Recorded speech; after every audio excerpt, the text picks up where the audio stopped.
பிரச்சனைக்கு மேலே பிரச்சனை அப்படிங்கிற மாதிரி தான் வந்து இப்போ வந்து காவேரி அண்ட் விஜயோடைய காதல் கதைக்கிடையில் வந்து இந்த bad policeman and bad rowdy blade football in my game அப்படின்னு சொல்லிட்டு வந்து ஒரு வடிவேல் சொல்வார்ல, அந்த மாதிரி தான் வந்து இந்த பக்கம் யமுனாவும் நிவினும் சேர்ந்து, அந்த பக்கம் வந்து ராகினி வெண்ணிலா இவங்கெல்லாம் சேர்ந்து அப்படின்னு சொல்லிட்டு ஒரு பிரச்சனைக்கு மேலே பிரச்சனையை கிரியேட் பண்ணி விஜயும் காவேரியும் பிரித்து வைக்க ட்ரை பண்ணிகிட்டு இருக்காங்க. இதில் விஜயும் காவேரியும் பிரியறதுக்கு வந்து இந்த வெளியே இருக்கிற எக்ஸ்டர்னல் ஃபோர்ஸஸ் இந்த இதெல்லாம் தான் காரணமா அப்படின்னு வந்து பார்த்தா அதெல்லாம் கிடையாது. ஆக்சுவலாக இதுக்கெல்லாம் பிரச்சனைக்கெல்லாம் காரணமானது யார் அப்படின்னு வந்து பார்த்தா விஜயும் காவேரியும் தான். விஜய் செஞ்ச தப்பு, காவேரிக்கு நல்லது செய்கிற பேர் வழின்னு காவேரியோட மனசில் என்ன இருக்குங்கிறத புரிஞ்சுக்காமல் கொண்டு போய் வந்து நிவின் கிட்டக்க உண்மையை சொல்லி நிவின்கிட்ட வெயிட் பண்ணுன்னு சொன்னது. காவேரி செய்கிற தப்பு, இப்போ ஒரு விஷயம் தெரிஞ்சதுக்கு பிறகு பழைய காவேரியாக இருந்தால் எப்பயுமே காவேரியுடைய ஒரு முக்கியமான கேரக்டரிஸ்டிக் அப்படின்னு இருக்கும்ல, ஒருத்தவங்களுக்கும் ஒரு பிஹேவியர், ஒருத்தவங்க குணாதிசயம் இருக்கும்ல, அந்த மாதிரி என்ன இருக்கும்னா காவேரி பட்டுன்னு பேசுவாங்க, டக்குன்னு எதாவது கேட்டுருவாங்க, எதுவும் மனசுலாம் வச்சுக்க மாட்டாங்க. என்ன இப்படி சொன்னியா, என்ன பண்ணியா அப்படிங்குவாங்க. அவங்க வாழ்க்கையில் மறைச்ச ஒரு பெரிய விஷயமா இருந்ததே என்னவா இருந்துச்சு அப்படின்னா வந்து இந்த கான்ட்ராக்ட் மேரேஜ் அப்படிங்கிற ஒரு விஷயம் தான். இந்த கான்ட்ராக்ட் மேரேஜும் ஏன் அவங்க மறைச்சாங்க அப்படின்னா வந்து தனக்காக கிடையாது, குடும்பத்துக்காக கிடையாது, தன்னுடைய அக்கா கங்காவுக்காகவும் குமரனுக்காகவும் தான்.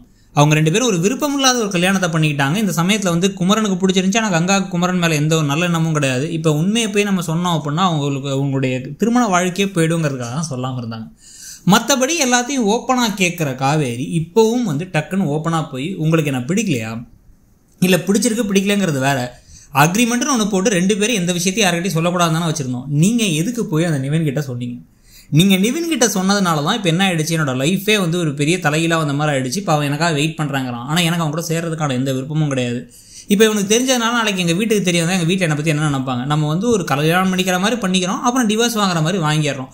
பிரிஞ்சவரம் தானே பேசணும், நீங்கள் என்னை விட்டு போகிறத கூட எனக்கு கவலையாக இல்லை, ஆனால் நீங்கள் இப்படி பேசுறது இப்படி பண்ணது தான் எனக்கு பெரிய கவலையாக இருக்குது அப்படிங்கிற மாதிரி விஷயங்களை டேரெக்டாக கேட்டால் இவரும் ஓப்பனாக சொல்லலாம். ஏமா அந்த மாதிரிலாம் கிடையாதுமா, நான் நினச்சி பண்ணல, இதெல்லாம் நினச்சி நான் பண்ணலை, என்ன நடந்துச்சு அப்படின்னு வந்து பார்த்தா அந்த சமயத்தில் பல மாதங்களுக்கு முன்பு நான் வந்து இதை சொன்னது. இப்போ எனக்கு உன்னை புரிஞ்சுக்கிட்டேன், உன்னை பற்றி எனக்கு நல்லா தெரியுது, அதனால் வந்து இப்போலாம் நான் அந்த மாதிரிலாம் பண்ணியிருக்க மாட்டேன், நான் வேணா அந்த நிவின் கிட்ட கூட சொல்லிடுறேன் அப்படின்னு சொல்லிட்டு நான் உன் கூட இருக்கணும்னு நினைக்கிறேன், நீ தான் என் பொக்கிஷம், நீ தான் என் உயிர் அப்படிங்கிறதெல்லாம் இப்போ சொன்னால் கரெக்டாக இருக்கும். ரெண்டு பேரும் மனசு விட்டு பேசினா 5 நிமிஷத்தை முடிய ஒரு விஷயத்தை வச்சு மட்டும் தான் இழுன்னு இழுத்து கொண்டு போயிட்டுருக்காங்க. இதுக்கு நடுவில் யமுனா இன்னொரு தடவை வந்து கடைசியில் வந்து எங்கள் அக்காவை வந்து இந்த நிவின் ஃபோன் எடுக்க மாட்டுறாரு, நிவின் என்னை பிளாக் பண்ணிட்டாருன்னு கிளம்பி நேரம் இங்கே வந்தாங்க அப்படின்னா வந்து ஒன்று காவேரியோ இல்லை வந்து விஜயோ பலாரும் ஒன்று கொடுத்து போமா அந்த பக்கம், சும்மா நீ வேறு புதுசாக ஒரு வில்லி ஆகிக்கிட்டு அப்படின்னு துரத்தி விட்டுறணும். ஏன்னா இந்த பக்கம் மெயின் வில்லியாக ராகினி என்ன பண்ண போகிறாங்க, வெண்ணிலாவை தேடி கண்டுபிடிச்சி கூட்டுறேன் பேர் அப்படின்னு இறங்குறாங்க. ஸோ வெண்ணிலாவை வச்சு வேறு அடுத்து கதை போகுதுங்கிறத பற்றியும் இந்த விஜயும் காவேரியும் பிரிக்கிறதுக்கு பல ஃபோர்ஸஸோடு சேர்ந்து அவங்களும் தன்னைத்தானே வந்து பிரிச்சுக்கிற எல்லா முயற்சிகளையும் வந்து ஈடுபட்டு இருக்காங்கிறத பற்றியும் நீங்கள் என்ன நினைக்கிறீங்கிறத சொல்லுங்கள். இந்த சீரியலில் ஒருவேளை அடுத்து வந்து வெண்ணிலாவை வச்சு கதையை கொண்டு வந்து இவங்களை பிரித்து விட்டாங்க அப்படின்னா வந்து எப்படி இருக்கும்னு நினைக்கிறீங்கிறதையும் சொல்லுங்கள். தேங்க்யூ.